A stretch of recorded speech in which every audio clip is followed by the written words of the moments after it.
You ask Tiger to solve. This deals with linear equations with one unknown. The final result is x equals -27/7.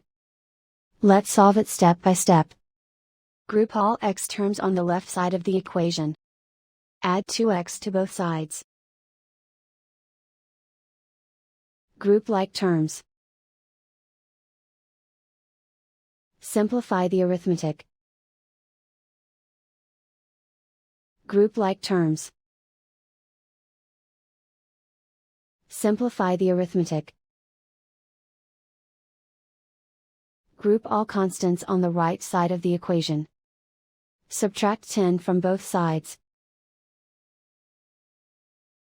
Simplify the arithmetic.